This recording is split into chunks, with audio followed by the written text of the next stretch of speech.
ایمان کی مضبوطی. اگر ایمان کمزور تو دنیا میں ہماری زندگی میں کئی کمزوریاں آ جاتی ہیں. ایمان مضبوط تو دنیا کی ہر مصیبت کا ہم مقابلہ کر سکتے ہیں. اور اللہ قرآن میں ارشاد فرماتا ہے کہ میں اسی کو آزماتا ہوں جو میری نظر میں قریبی بندہ ہے، اور میری آزمائش میں جو سجدے شکر بجا لائے گا میں اس سے خوش ہوں گا، اور میری آزمائش میں جو مجھ سے ناراض ہوگا میں بھی اس سے ناراض ہوں گا.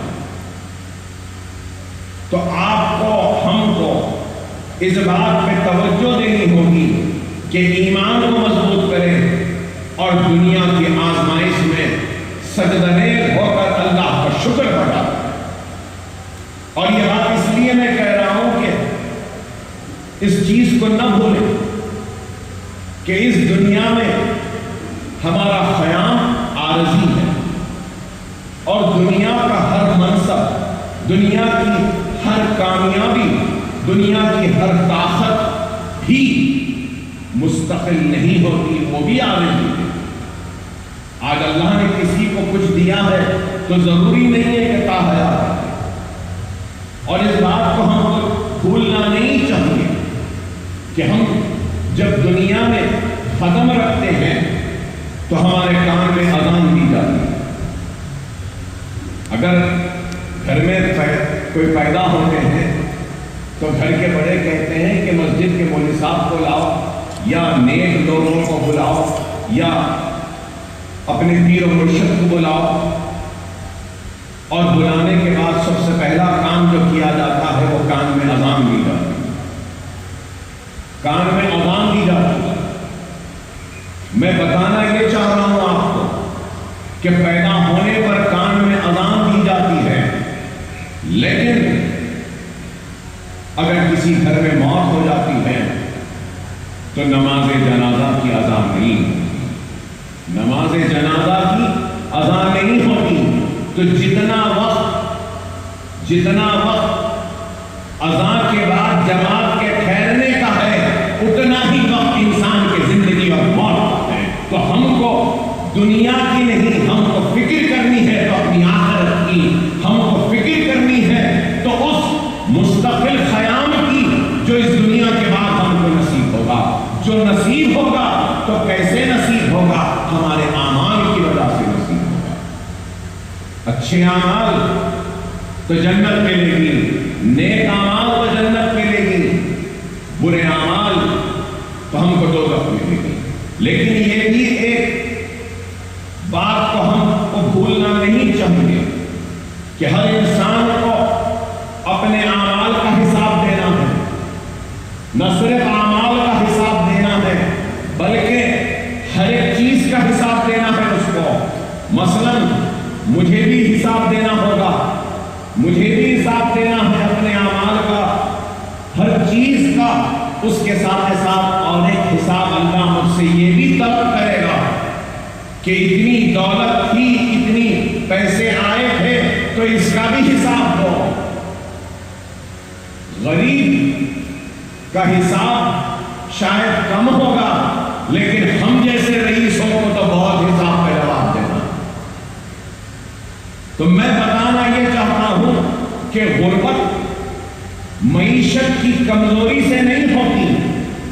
غریب وہ ہوتا ہے جس کے پاس ایمان کمزور ہوتا ہے، وہ میری نظر میں غریب ہے. غریب وہ ہوتا ہے جس کے پاس علم ہے. رئیس وہ ہوتا ہے جس کے پاس ایمان ہے. رئیس وہ ہوتا ہے جس کے پاس اتحاد ہے. کامیاب وہ ہوتا ہے جس کے پاس علم ہوتا ہے. تو آج آپ کو اور ہم کو اس بات پہ غور و فکر کرنی ہوگی کہ ایمان کی مضبوطی لازم و ضروری ہے. قوموں کے عروج کے لیے تو اتحاد ضروری ہے.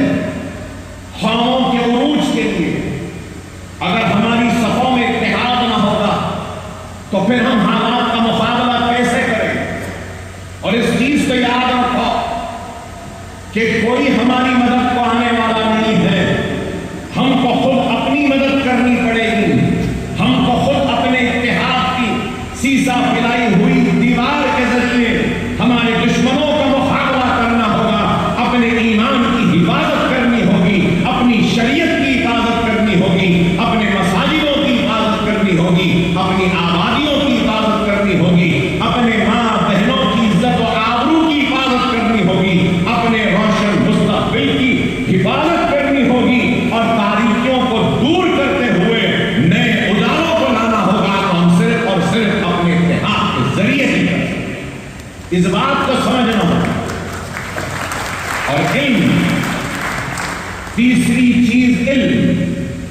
قوموں کے عروج و زوال میں علم کا بہت اہم رول رہا، اور وہ قوم جو علم سے محروم رہتی ہے وہ نہ صرف عروج بلکہ کامیابیوں سے بھی محروم رہتی ہے۔